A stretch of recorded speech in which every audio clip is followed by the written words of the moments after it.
Bongbong Marco Kane. O di ba? Ganyan sila kabobo. Nagpa-test na yung tao at yung resulta negative, ayaw pa rin nila maniwala. Masakit talaga ang katotohanan, lalo na pag hindi panig sa inyo. So, alam ko, nag-iisip na naman kayo kung ano na naman ang ibabato nyo. Lahat pinatunayan ni Bongbong Marcos, lahat ng accusations nyo, pinatunayan ni BBM na hindi totoo. So, ngayon, ano na? Kayo na lang kaya magpa-drug test. Total, para kayong mga sabog. At ngayon po, pakihanap po sa mga taong nagsasabing nagko-cocaine at nagda-drug si BBM. May napakamahalagang announcement lang po ako sa inyo. Ang mga ibinibintang nyo ay mali na naman. So, ibinalita sa Manila Times na Bongbong Marcos tests negative for drugs. So, mission failed na naman kayo. Okay, back to martial law. So, dito talaga natin makikita na puro pamimintang lang ang alam ng mga antay.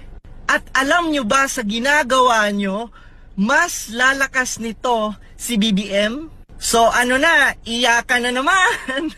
Lahat ibinato nyo na kay BBM, pero tingnan mo naman si BBM ngayon. Mas palakas ng palakas ang puwersa ni BBM. Kayo naman, bintang ng bintang, kaya pahina ng pahina. Hala, so nabayaran na naman daw yung Manila Times. Halata naman. Otot nyo, pag hindi panig sa inyo, nabayaran. Bintang na naman. Kawawa no, nabuhay kayo, puro pamimintang. At hindi naman na kailangan bayaran ni BBM para maging maganda yung publicity niya. Kami na ang bahala doon. Ang mga taong bayan na ang bahalang magprotekta at bahalang mangampanya kay BBM.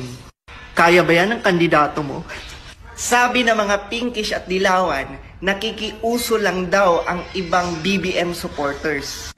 Nakikiuso or yun talaga ang gusto? Pinipili namin si BBM hindi dahil malakas, hindi dahil sikat, hindi dahil maraming supporters. We choose Bongbong Marcos because we trust Bongbong Marcos. And wag niyong babastahin na gets yung mga ginawa at experience ni Bongbong Marcos. Imagine niyo, di ba, naging gobernador yan, naging congressman yan, naging senador yan. Kung makalait ang iba, akala mo naman talaga ang gagaling. Eh baka nga, pati sergeant at arms sa classroom nyo, hindi ka na-nominate eh. Don't neglect his experiences. At isa pa sa minahal namin at ginusto namin kay BBM, yung ugali niya, yung character at principle na meron siya. Sobrang layo talaga sa ibang kandidato. At makikita mo talaga na malinis at pure ang intention niya para sa buong Pilipinas. Masakit ba tanggapin na pinakamaraming supporters ay kay BBM? Buti pa ang mga tao at masa pag sinabing BBM, approve. Pero pagdating kay Lenny, kailangan mo pang i-explain bakit si Lenny. May pa 120 reasons pa kayo bakit dapat siya. Pinapaliwanag nyo pa bakit siya deserving.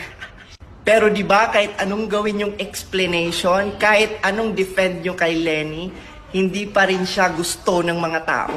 And that's the fact. And sorry ha, ang pangit kasi ng branding nyo. Imagine niyo ang tawag nyo sa mga supporters ni Lenny, kakampink. Do you think accepted yun ng mga tatay ng tahanan? Wala talaga kayong ka-taste-taste.